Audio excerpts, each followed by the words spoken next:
شلام عليكم.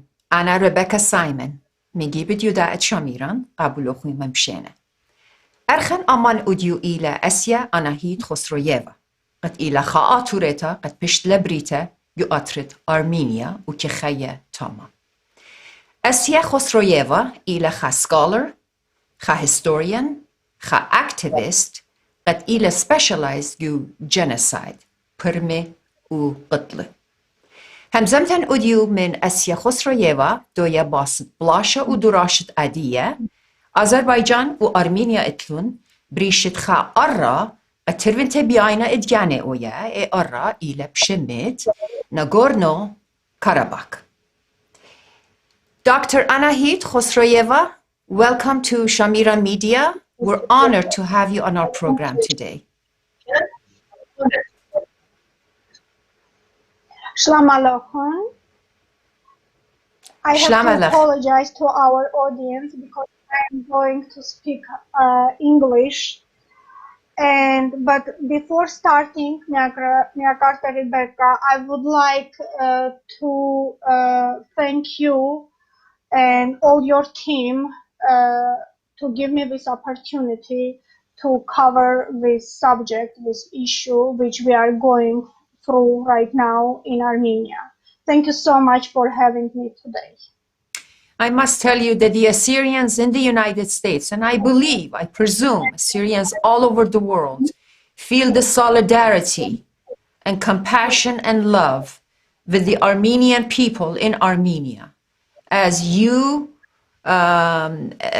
Armenians and Assyrians, have been subjects of genocide in Turkey during World War I, and we do have a history going back.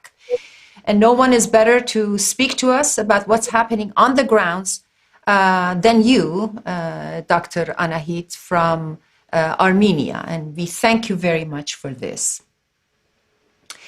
Thank you so much. And I'm sure, yes, we Assyrians and Armenians went through a lot together through all the history. And thank you so much again for covering the topic. I appreciate it. Absolutely. Dr. Khosroeva, the region in dispute is called Nagorno-Karabakh, a hyphenated bilingual name. The first part, Naragona, is a Russian name meaning mountainous, and the second part is a Turkish name, Karabakh, Black Garden. Do you know how this unusual bilingual hyphenated name come about? Of course, it's like if by translation we call it mountainous Karabakh because we have a field Karabakh, and mountainous Karabakh is this region which right now this conflict goes on. Actually, right now, war is going on. Conflict goes for the past 30 years, starting from 1988.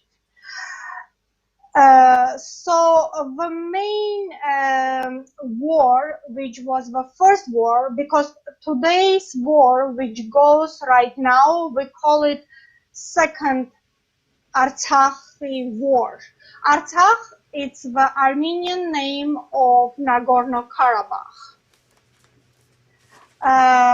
Karabakh, it's a Turkish name, as you said, and by translation, it's a black garden. But Armenians call this land Artsakh because from centuries, it used to be our Armenian region, and by only Soviet Union time, for some reason, it was squeezed. Let me use that word, under Azerbaijani SSR. So right now, Nagorno-Karabakh, Artsakh, has 150,000 Armenian population.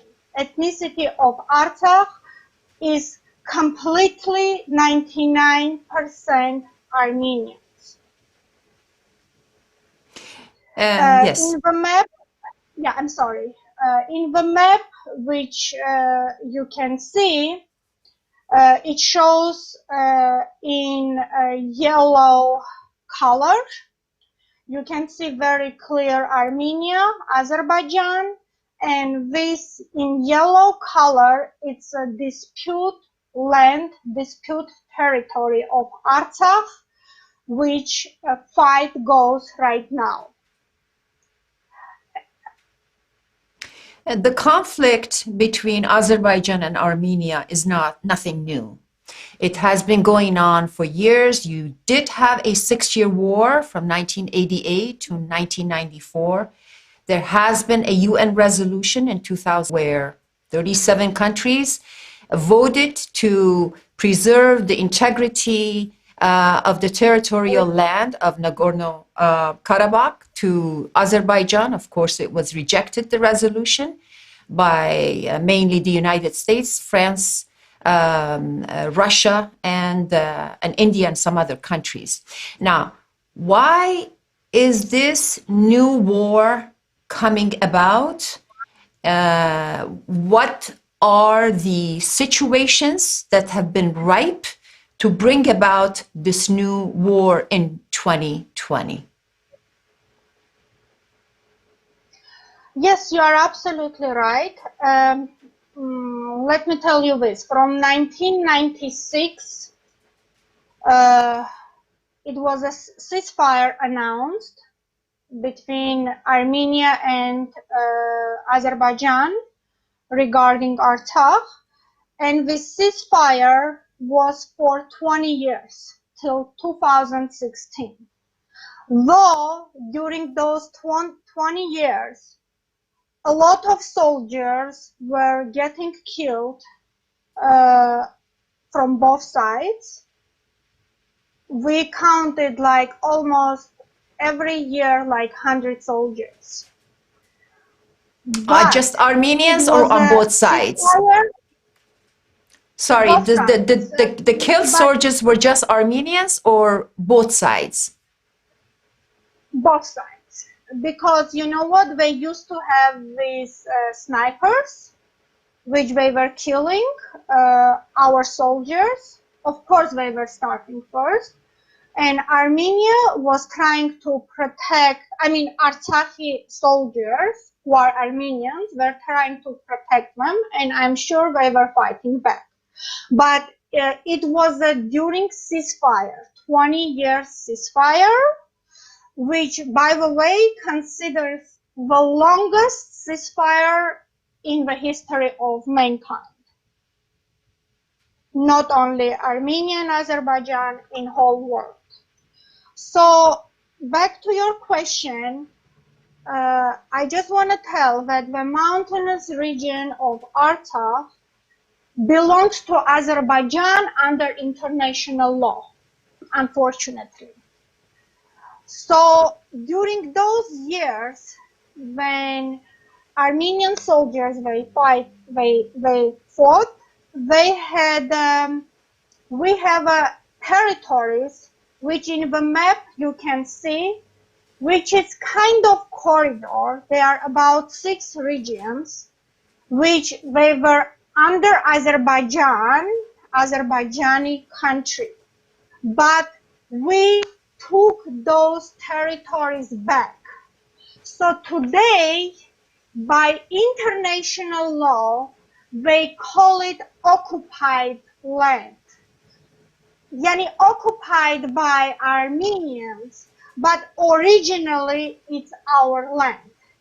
So right now, the fight goes for those lands, for those regions, 7 regions, which international community and big powers call it occupied land. It's interesting. So we were. I'm sorry. Please go on. Yeah, in 2016, 4 years ago, in April, 4 days war started again after that ceasefire between Azerbaijan and Artsakh. It was a 4-day war, and again, from both sides, a lot of soldiers, they got killed. But you know, we don't count it, we don't call it war. This is right now which goes on starting from September 27 till now. It's almost 18, 19 days. I mean, we forgot even to count which day it is. We call it Artsakh Second War because right now, real war with all the elements goes on between Artsakh and Azerbaijan. Azerbaijan got backed up by Turkey, Republic of Turkey. Besides, right now, not only Turkey helps Azerbaijan with weapons, with arms, but also Turkey, by the help of Turkey, they brought a lot of jihadists, former ISIS fighters, almost 3,000 of them, who are fighting on the territory of Azerbaijan against Armenians of Artsakh and against Armenia. And so they are brutal. They are brutal. These jihadists, they are brutal, but it's not only the problem of brutality, dear Rebecca.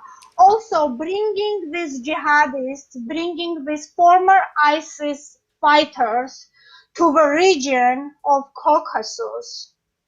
This is already, it means this issue, this conflict, this war goes already out of the frames of fighting Artsakh, Azerbaijan, or Armenia against Azerbaijan. This is already threat to whole region, and I'm sure it is going to be a problem tomorrow for Russia and other big powers. Though I have to give a credit to our soldiers, our brave soldiers, because we have already know the big numbers of these jihadis, they got killed during this war. There are secret videos which they put almost 700 killed jihadists to Turkish airplane, and Turkish airline didn't want even to take them back, the bodies, dead bodies of these people, these jihadists. There is this very bad quality of video which shows that Turks, they are throwing these bodies to Caspian Sea, just to don't take it back, because they have to explain how it happened with that this small country, Armenia, with this small population, 3 million people, fights against Azerbaijani, against Turks, Azerbaijani-Turkish aggression, and also against jihadists. Are you aware that if any other countries in the region, let's say Russia or other countries, are in the process or will be aiding Armenia with soldiers, arms, and funds that Armenia needs? Yes, we as I said, right now this war broke out on September 27, early in the morning. It was a Sunday. We compare it with World War II because World War II started on Sunday too. And so look, after 11 days, so by the initiate of Russian President Putin, Minister of Foreign Affairs Lavrov, Russian Minister of Foreign Affairs Lavrov, They invited two foreign ministers of Azerbaijan and Armenia, and ceasefire on October 10 was announced for 72 hours just to change the bodies and just for ceasefire. But that ceasefire never happened. Azerbaijani were continuing shelling not only whole line of front line, the border of Artsakh, but also they were shelling the capital of Artsakh, Stepanakert, and as a matter, during those days, they bombarded the main cathedral of city of Shushi in Karabakh. So now, this ceasefire never happened, but talking about the big powers, about the countries, definitely Russia should be involved.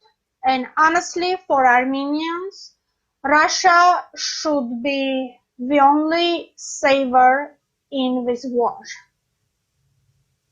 Because, first of all, Russia has a military contract with Armenia that just in case if war breaks out in Armenia, in the territory of Armenia, not Artsakh, Armenia, Russia should interfere because Russia has a military base here in the territory of Armenia.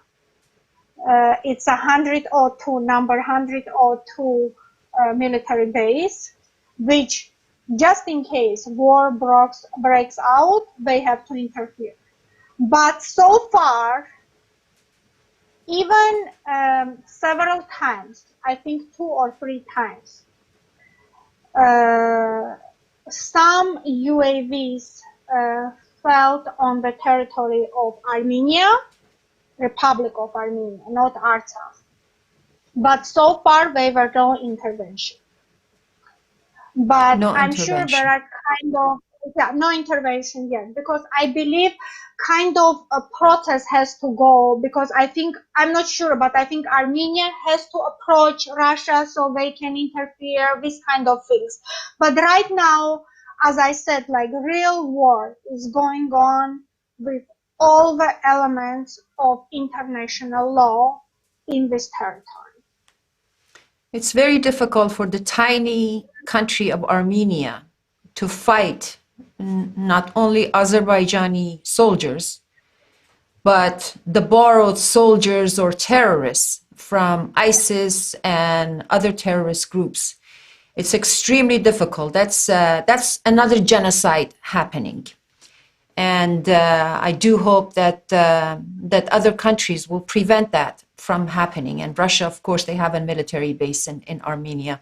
They would be the first to jump on this and help. But perhaps they're still trying to go the diplomatic route and try to bring peace and compromise. But one always wonders, Dr. Khosroeva, and you are a genocide scholar, do countries go back to ancient times when a territory belongs to a certain country, or do you go back to a later date when that territory was taken over by a country?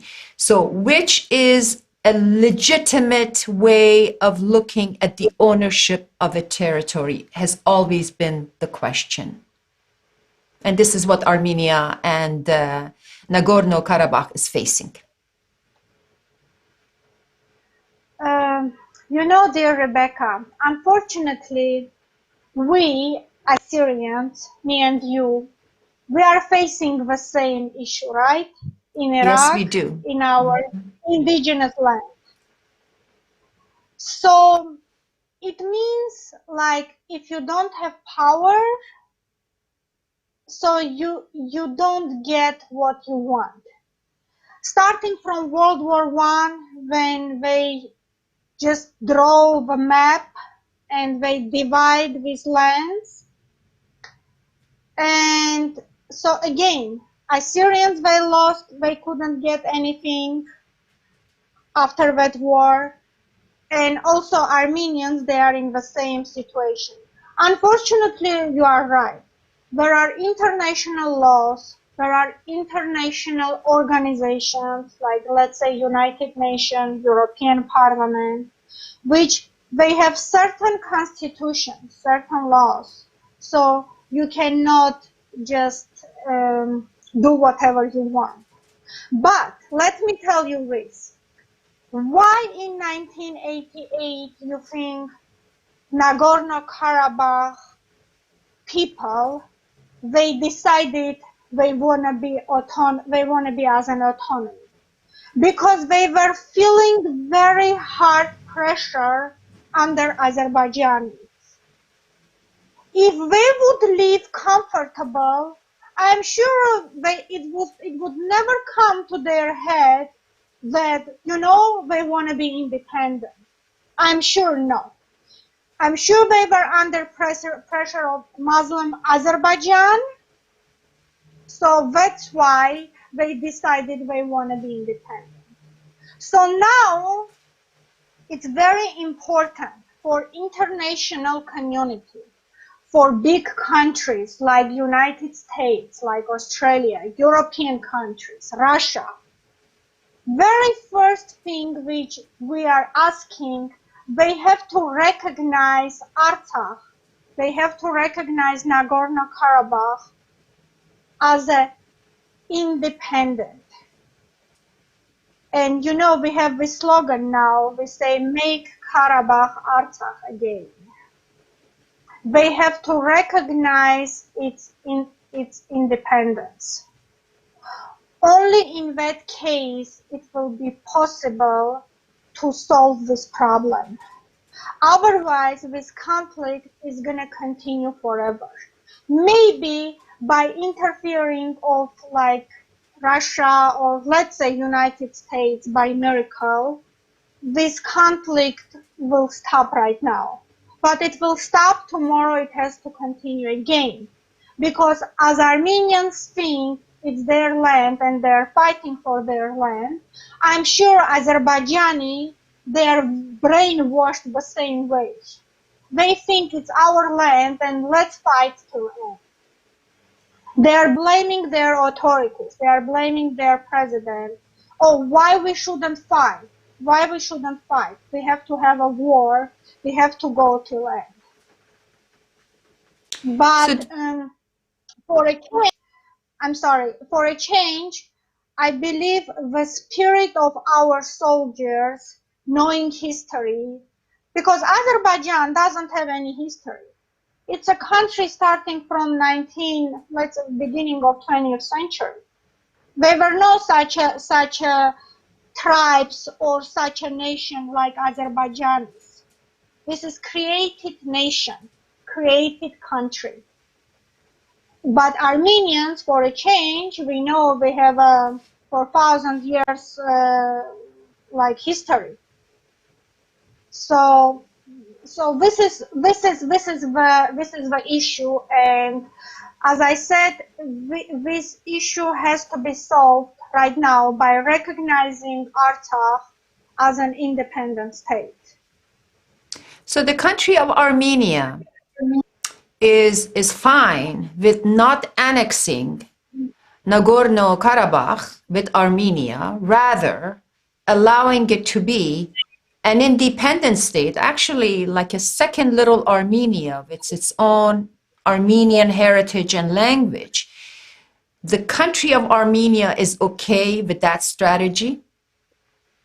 You know what, we always tell our Prime Minister and our presidents, former presidents, by the way, who past two former presidents, they fought for Artsakh as a soldiers. And they always used to say, and now it continues with Prime Minister, the leader of a country, who says that Artsakh is Armenia. Artsakh is Armenian. So, but we know by international law it's impossible. So Artsakh will be like in the inside of Armenia. So that's why it, as you said, it can be like two countries with Armenian heritage. Now that we've covered the basics of the conflict and the war and the history, a brief history of the region, let's talk a little bit about the Assyrian element in this. How many Assyrians reside in the Nagorno-Karabakh area or Artsakh area? I'm sure we have several families, but they are not that much. But we have in Armenia, we have 4 Assyrian villages, and we used to have more than 6,000 Assyrian population in Armenia. But after Soviet Union collapsed and due to difficult economic situation here, a lot of them they left mostly for Russia.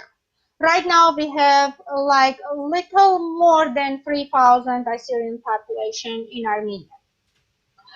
And regarding the conflict, and what's the population of Armenia? The total population of Armenia is how many?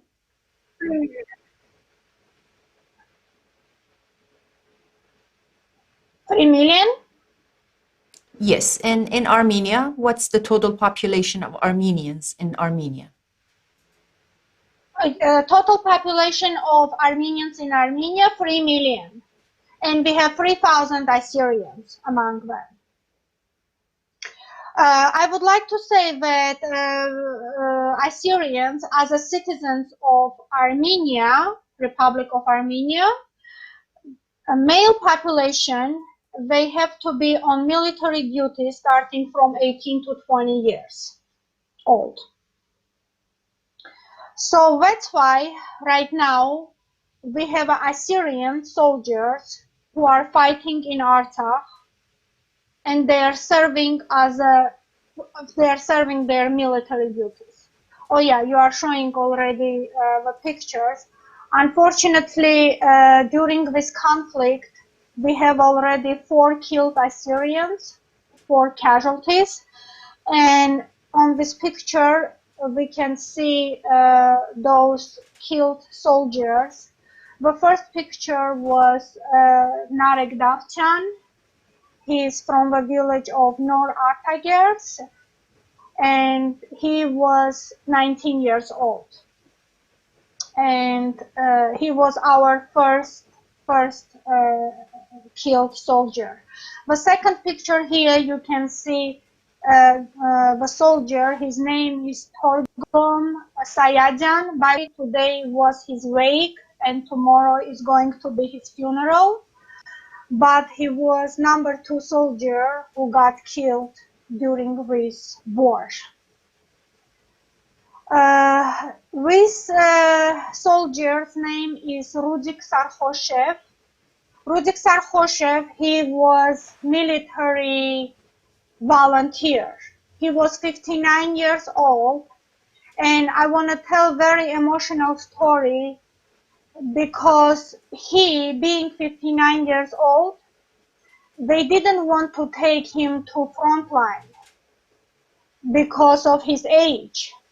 But for 5 days, he was just sitting in front of their territorial military building, waiting and saying that I'm not going away till you don't take me to frontline. 5 days, day and night, he was sitting there. So finally they took him to front, and after 10 days fighting against enemy, he got killed as a hero, and yesterday was his funeral. And by the way, Rudik Sarkhoshev, his grandfather, he was a hero again. He was from Assyrian village Arzani in Armenia, and his grandfather, he was a hero of World War II. So both like grandfather and grandson, they are a hero of this country. And the number 4 soldiers who got killed and you can see on your monitor Vitaly Yakubov, 25 years old, military volunteer, and today was his funeral. Alam Hamanechle. So it's very, Our very condolences sad. to the families of the 4 victims of the war. These are brave men who fought for their homeland, and we wish the families really during these pain times lots of patience and well wishes. Thank you so much. Thank you. It's really very hard. These are very hard days, hard third week, which we are going right now. Because all over Armenia, we have right now almost 600 announced death casualties. But I'm sure the number is much bigger, which is coming, because now with all this media and social media and television, it's not the same like it used to be 20, 30 years ago when our soldiers were fighting. Like you can see mothers, sisters, they're posting pictures and they're saying, please, this is my brother, and we haven't talked to him for the past 7 days. If you have any news, please, someone, just let us know. Because they have a hope that maybe they're alive.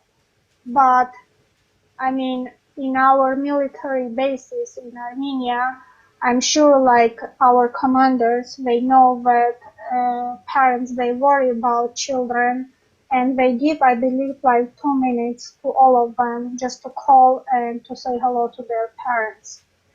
And if a soldier doesn't call to family, it means something happened to them. So that's why when I say we have almost like 600 announced casualties right now during this war, since war started, but I'm sure number is very, very big. We also have a female nurse on the front lines, an Assyrian female nurse. Yes, what is her name, this is please? What I wanted to say. Her name is Artsakh Babasieva. She's a nurse. She works here in hospital, and she's a niece of our very good friend of ours. And right now she's in front line, helping all the injured and wounded soldiers. And I believe like she was here yesterday. She came back to family just to see them and to say hello. And today she's supposed to go back again. But talking about the involvement of the Assyrians, I want to tell that right now we have almost 100 military soldiers in front line of Artsakh who are fighting against the enemy. And they are including military soldiers who are on duty, and also military volunteers and military contractors. As I understand, your brother may be deployed as well. He's at an age that he could be deployed to the war. Not only my brother, I would like to say right now I have like 4 cousins who are already in front line. But my brother, and we have also like so many friends who could be deployed because they are in reserve. And they're just waiting their turn when they're gonna call them. But we hope, we pray to God that this will stop and that day never is gonna come. But the day comes, not only brother, I believe all of us, we have to go. Because we Assyrians, we consider ourselves, personally me, I was born in this country. And I consider myself citizen of this country, and I believe that this war, which goes right now between Artsakh and Azerbaijan, this is our national patriotic war. And we have a responsibilities and obligation to this country.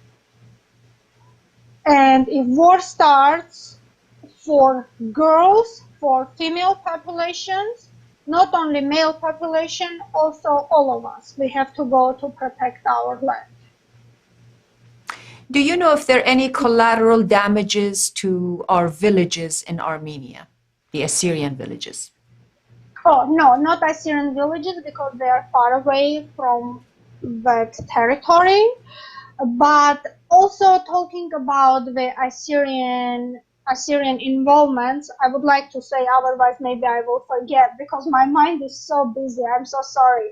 I would like to tell that thanks to all Assyrians, Armenia, and also Assyrians all over the world who donate for this Karabakh war, because there is this Armenian fund, and all of us, we feel our obligation, our responsibility to contribute for Armenian fund,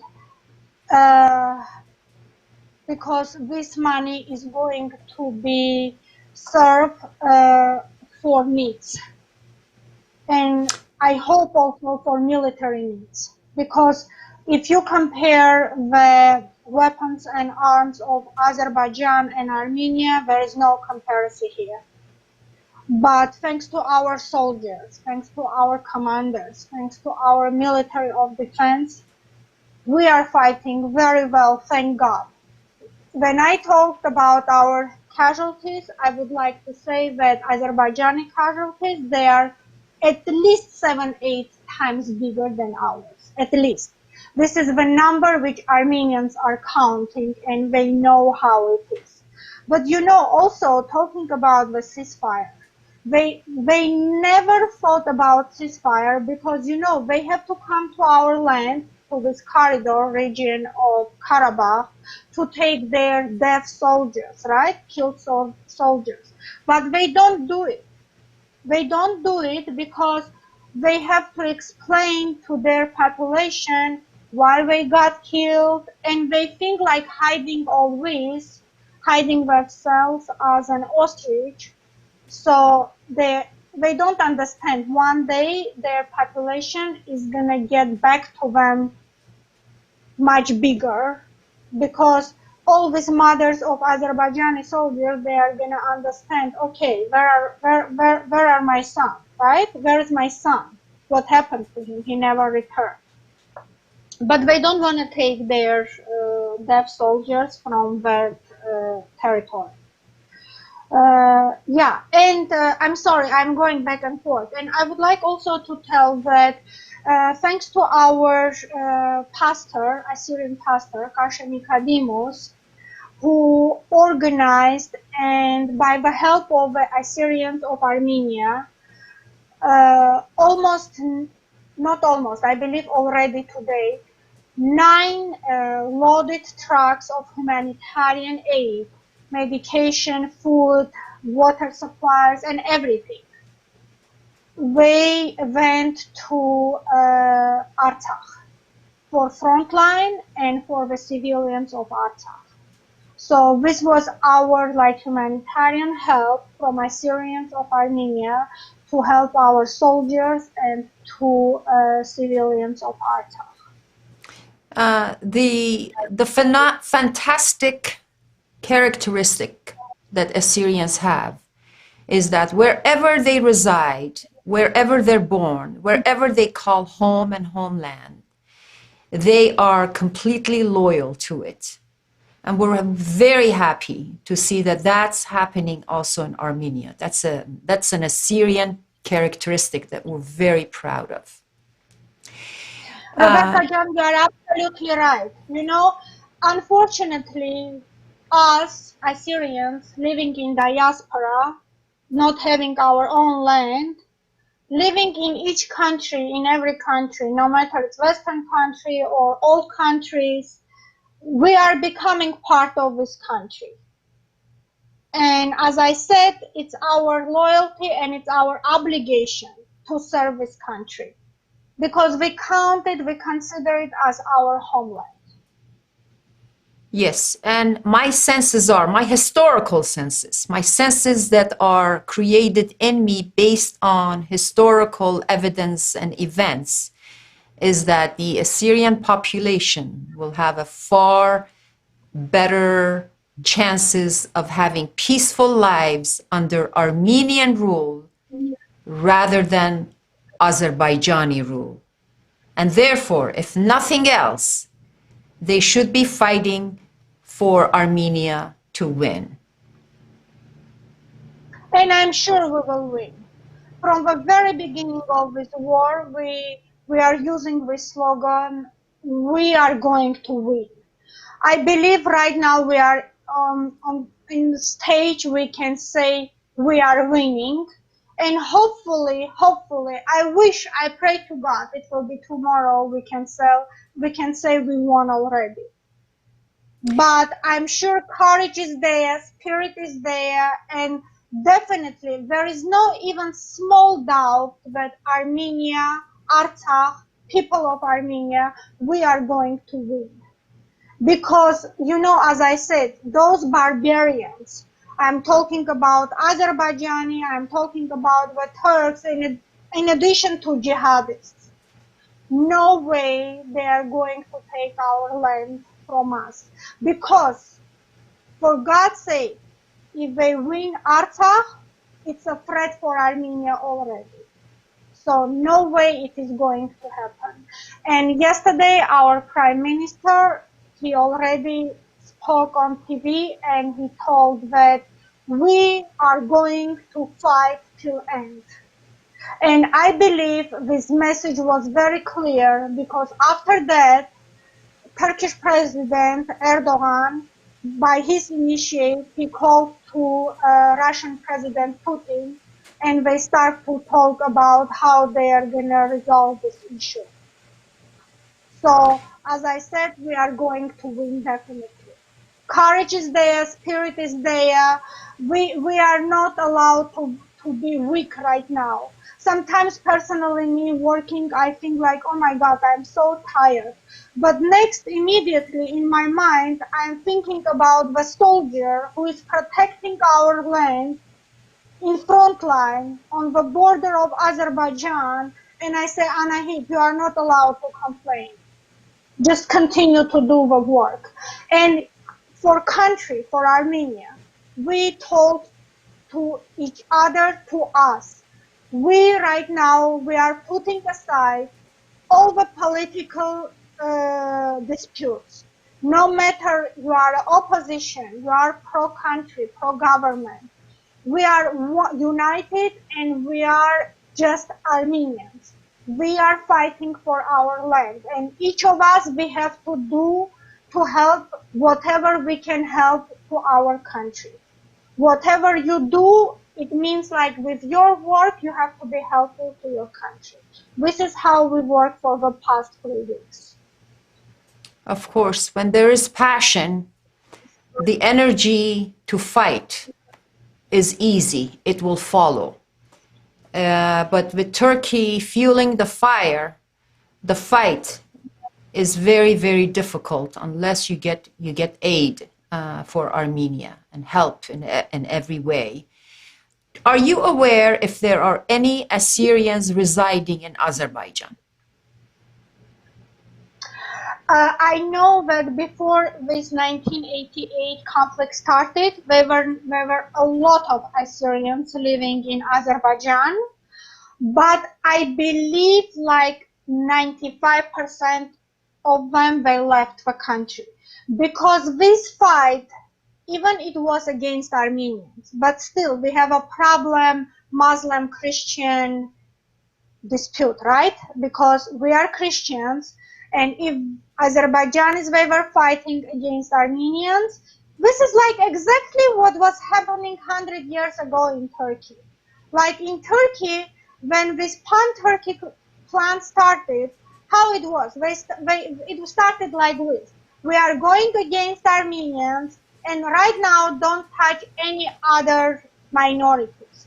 But in archive document it says Assyrians, they were knowing very well that they're dealing with barbaric state, which tomorrow is gonna take its word back and gonna strike the people who pardon them like much bigger. So that's why with Armenians they were fighting till end. So, and the same it was in 1988 in Azerbaijan. So a lot of Assyrians, they left for Russia mostly, and I'm sure like Western countries later on, because they knew they cannot live in Muslim country when they feel pressure all the time.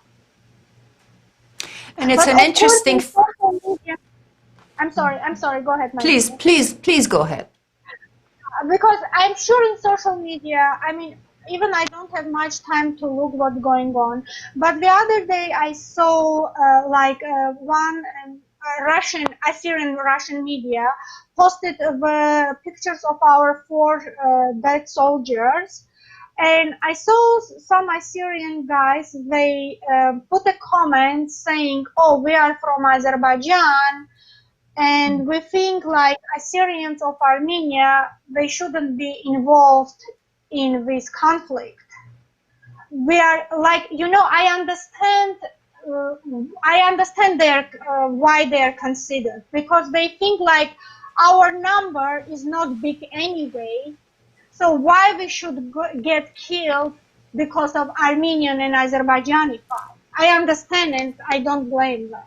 But again, these people, they should understand that, yes, Assyrians, maybe we are not that big number all over the world. But again, we have a responsibility and obligation for this country. And let me tell you the difference, Rebecca, between our national minorities. I'm talking about national minorities of Armenia and national minorities of Azerbaijan who are fighting right now. National minorities of Azerbaijan, they are Talishis, Lezgins. Azerbaijani authorities, they push them to front line. If they have to fight for military duty for 18-20 years old soldiers, no experience, nothing, they go to front line. They don't want to go, but Azerbaijani just push them to go there because they think during the war, let these people die the first one, because they don't need them anyway, and they don't care for them. For a change, our national minorities, such as Assyrians and the Yazidis right now, they have always soldiers fighting for Armenia on Armenian side against these Turks and jihadists and Azerbaijani barbarians. This is the difference between our minorities and their minorities. You care about your minorities, and Azerbaijanis don't.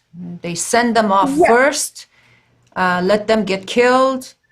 It's okay, and that is the difference. Is there anything else, Dr. Anahit, that you would like to add to the magnificent commentary that you gave all of the Assyrians here at Shamiran Media? Is there anything else you'd like to add? Again, I would like to say thank you so much for covering this subject, this issue, because it's really very, very important. And I would like for Assyrians all over the world know what's going on in this region, because Assyrians are involved in this conflict. Assyrians are involved in this war. And at the end, I just want to say that, yes, they are striking our cities with weapons and arms of mass destruction.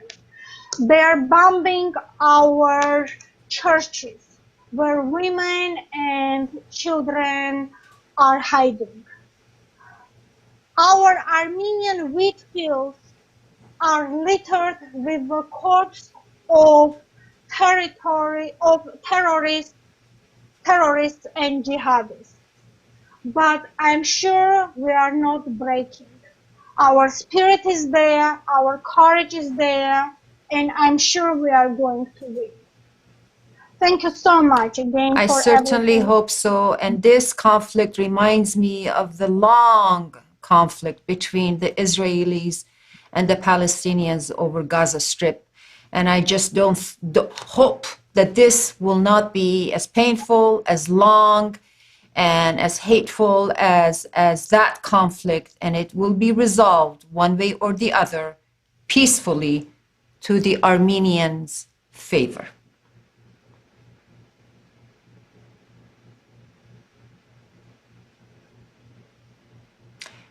Thank you very much, Dr. Khosroev, for your intelligent and wise commentary and giving us the historical perspective on the region. Wishing you all the best, and we do hope that you do come back, and when you do come back, that you will be here with good news on the success of Armenia and a peaceful resolution for us all and for the Assyrians as well.